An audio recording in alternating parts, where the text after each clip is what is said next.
Olá, estudante do 7º ano do ensino fundamental.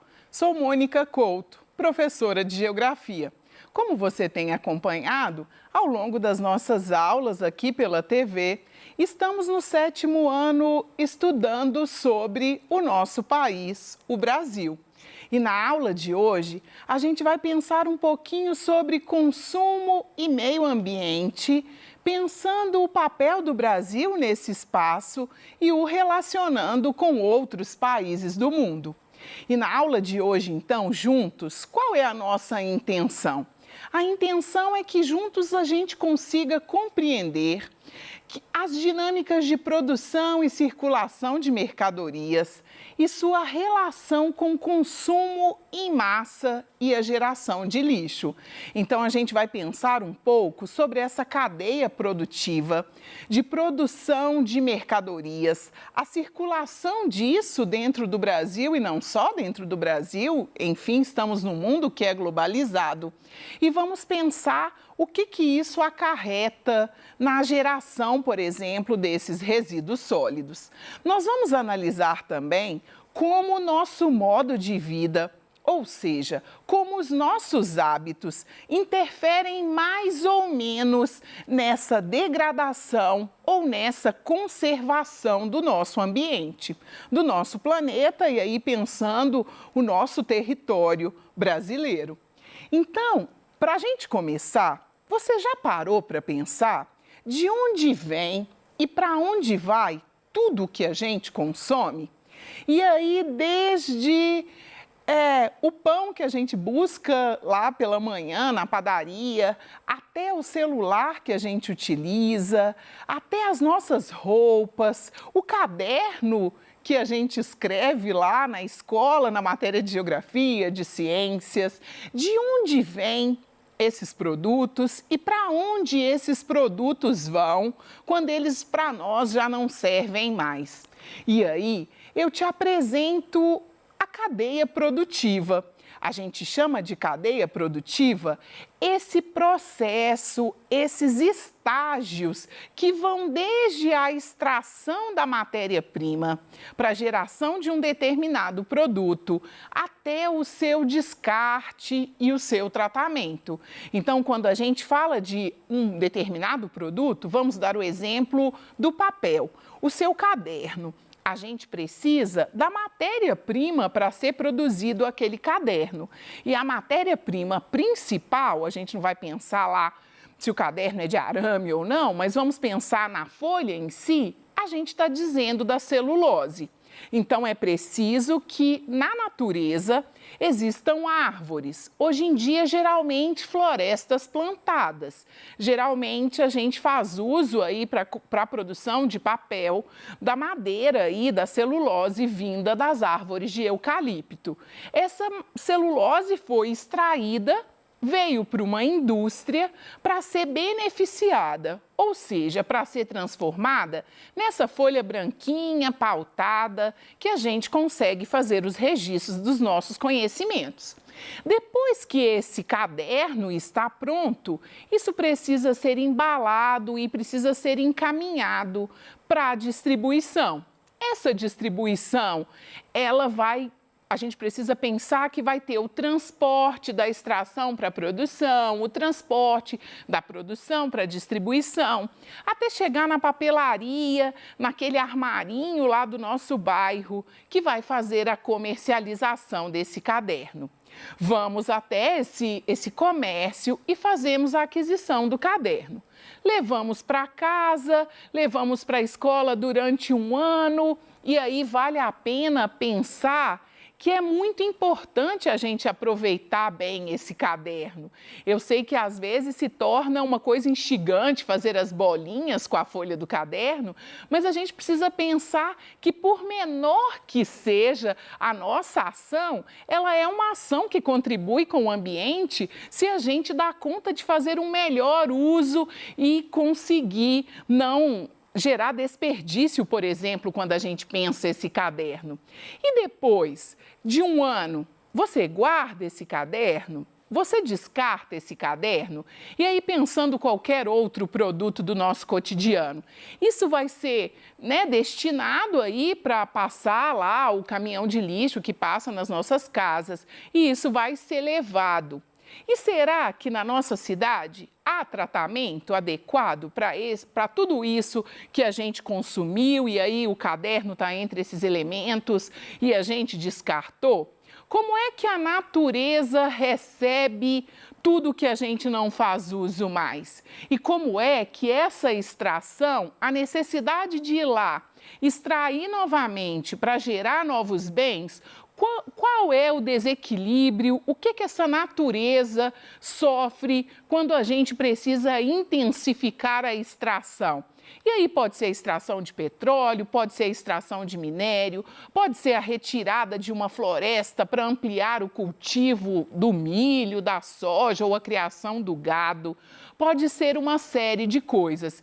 Então a gente precisa ficar atento porque somos nós que mantemos essa cadeia produtiva. Então, cabe a mim e a você agirmos com responsabilidade para que a degradação ambiental seja menor.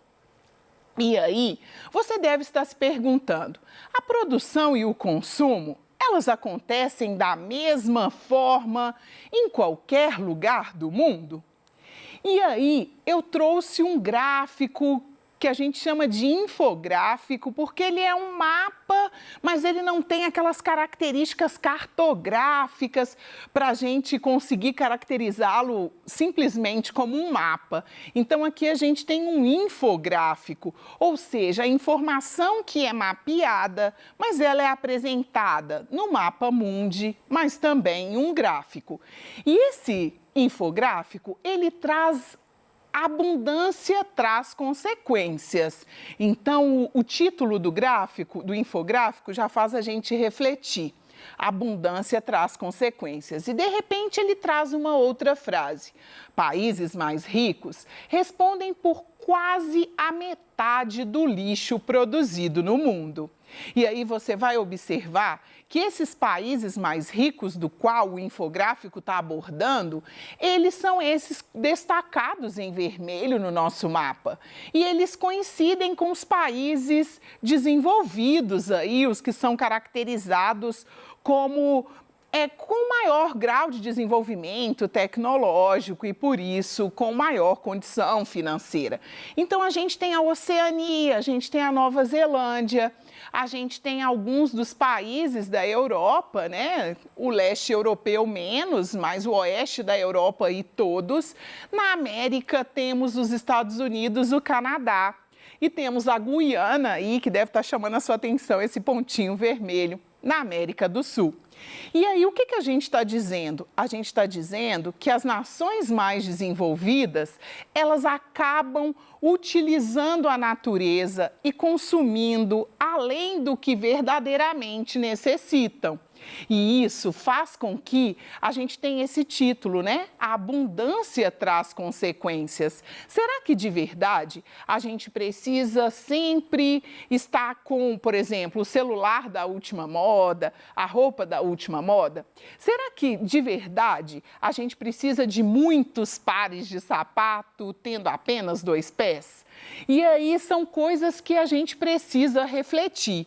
Quando a gente pensa os outros países do mundo, a gente tem lá a Mongólia, China e os países do Sudeste asiático aí, também com um grande potencial de geração de lixo. A gente precisa pensar que a China, ela se desponta como esse país, inclusive, que produz esse monte de coisa que a gente acaba consumindo sem saber direito para fazer o quê.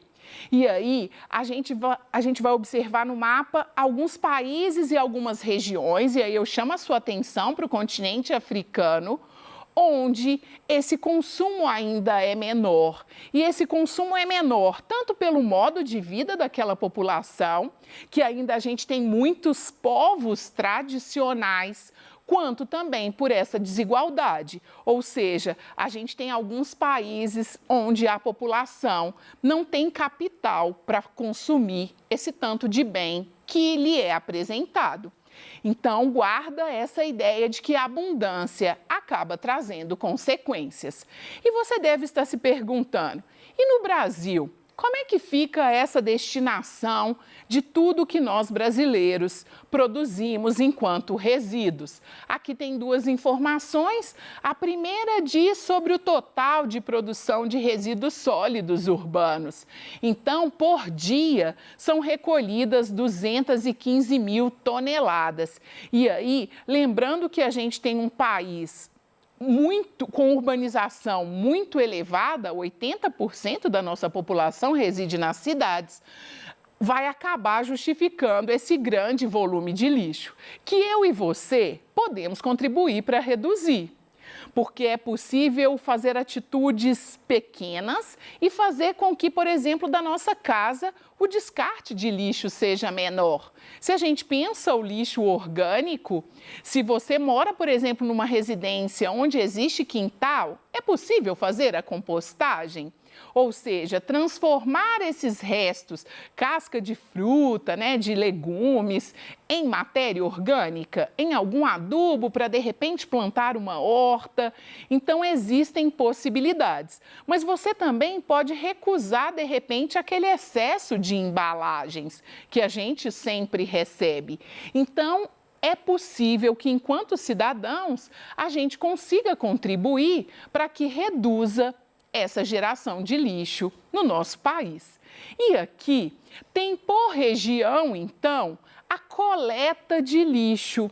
E aí, esses dados elevados, próximos a 100%, pode te trazer uma ideia de que está resolvido o problema do descarte dos resíduos sólidos no Brasil. E eu queria chamar a sua atenção, embora em todas as regiões a gente tenha mais de 80% do lixo coletado por essa prefeitura desse município, esse lixo ele não é levado, por exemplo, para uma reciclagem. No Brasil, só 20% de todo o lixo que a gente produz, ele vai para a coleta seletiva e ele consegue ser reciclado. E aí eu te convido a olhar aí na sua cidade se há aqueles espaços de coleta seletiva. Vale a pena fazer a separação e fazer o descarte devido desses produtos, porque isso vai contribuir, inclusive, com o equilíbrio ambiental do país como um todo, porque a gente sabe que o lixo, ao ser depositado no solo, se esse espaço não for controlado, ou seja, se a gente não impermeabilizar esse solo, o apodrecimento do que nesse lixo consegue ser decomposto faz com que ocorra a geração de um produto que a gente chama o chorume. Ele, quando infiltra no solo, ele pode contaminar os nossos lençóis freáticos. E lembrando que a gente está num planeta que é uma teoria de Gaia, É um planeta vivo onde os ciclos, eles se conectam. Então, a gente pode ter, por exemplo, o problema de abastecimento em função de um descarte indevido do resíduo sólido. E que outras atividades econômicas, será que é só a nossa relação de consumo de produção e consumo que faz com que gere desequilíbrio? Existem outras atividades que fazem com que o planeta entre em desequilíbrio? E aí eu trouxe algumas. Elas estão associadas à cadeia produtiva, A gente está sempre pensando em extração, beneficiamento lá, que é a transformação, a distribuição, o consumo e o descarte. Mas aqui eu trouxe para chamar a sua atenção alguns problemas ocasionados pela agropecuária. E aqui eu estou dizendo da agropecuária bovina. Então, quando a gente pensa as nossas fazendas de criação de gado, a gente tem um custo ambiental para garantir, então, aquele bom churrasco, que a gente não vai negar que, para aqueles que não são veganos nem vegetarianos, é uma bela pedida. Mas a gente precisa pensar que as pastagens, então, eu preciso de áreas para a produção, então, para o cultivo de uma espécie de capim, para tratar desse gado. Esse gado ele pisoteia esse solo. Então a infiltração nessa região ela pode diminuir. A infiltração da água da chuva. Logo, essa compactação reduz o volume de água que chega naquele lençol freático, que lá na frente vai brotar como um determinado córrego. Então, a gente tem muitos problemas associados às nossas atividades econômicas. E aí, é uma ideia curiosa, e vocês já devem ter ouvido falar, sem contar que o rebanho bovino, ele também contribui com o efeito estufa, né? Na verdade, com o aquecimento global, porque os gases, então, liberados pelo gado, ele emite o CO2 aí. O uso intensivo de agrotóxicos. Então, quando a gente precisa plantar em grande escala, se vier uma determinada praga, como a gente viu lá, por exemplo, a nuvem de gafanhotos, se aquela praga chega numa propriedade que a gente tem um único produto, a gente acaba perdendo aquela lavoura inteira. Então, é preciso fazer uso de agrotóxicos. E qual seria uma saída para a redução dos agrotóxicos? A gente ouve muito falar de agroecologia, que é essa forma de fazer um plantio diversificado. A gente chama de um plantio em consórcio. No mesmo espaço, eu consigo, por exemplo, plantar milho e feijão. O milho, ele vira uma espécie de um arbusto, né? Ele vai ter aí uns 1 metro e meio. O feijão, ele tem essa característica de ser uma trepadeira. Então, é possível plantar em consórcio, produzindo aí a agroecologia. De repente, se vem uma praga, essa praga, às vezes, ela é específica do milho e não vai atingir o feijão. É possível, mas aí qual é a contrapartida? A dificuldade, então, é na hora da colheita. Então, essa questão do uso de agrotóxico é possível reduzir? Sim, é possível. O desmatamento é um problema corriqueiro na história da humanidade, porque ele acaba dando lugar ou à prática da agropecuária, agricultura e pecuária, ou à expansão das nossas cidades. Aqui, agora é com você. Observa essa charge, e aí eu tenho um sujeito sentado na frente da televisão. Existe uma propaganda que o convida a fazer uma escolha. E parece que ele faz essa escolha corriqueiramente, né? Legal, preciso comprar um celular novo, de um novo celular. Então, qual que é o hábito que essa imagem nos representa, né? Ela está nos descrevendo um sujeito que é extremamente consumista. A gente pode dizer que ele é um sujeito que quer estar na moda. E quais são as consequências disso? As consequências são imensas para ele, porque ele é parte desse ambiente que ele vive. Porque quando ele consome, ele está consumindo a natureza da qual ele é parte. E aí depois a gente acaba colhendo os frutos desses grandes desequilíbrios ambientais, que se expressam no clima, né, nessa variedade climática que vem acontecendo, que acaba gerando chuvas, que acaba gerando enchentes. E aí, eu te convido a ter atitudes que reduzam esses impactos. Aqui eu trouxe uma matéria que diz sobre a produção de plástico no mundo.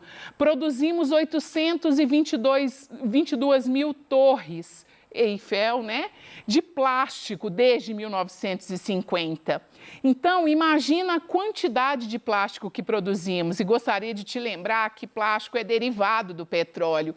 Para sua produção, há emissão de CO2. E aqui, então, tem os 6 R's. Recuse, repense, reutilize, recicle, reduza e recupere.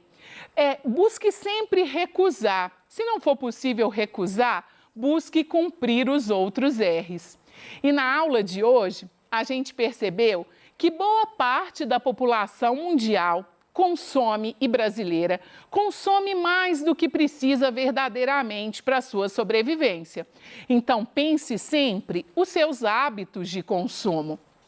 Os hábitos de consumo de uma população determinam a intervenção que vai ser preciso fazer na natureza. Quanto mais consumimos, mais extraímos, mais desequilíbrio geramos. E somos corresponsáveis. Eu e você somos responsáveis pela conservação dessa natureza.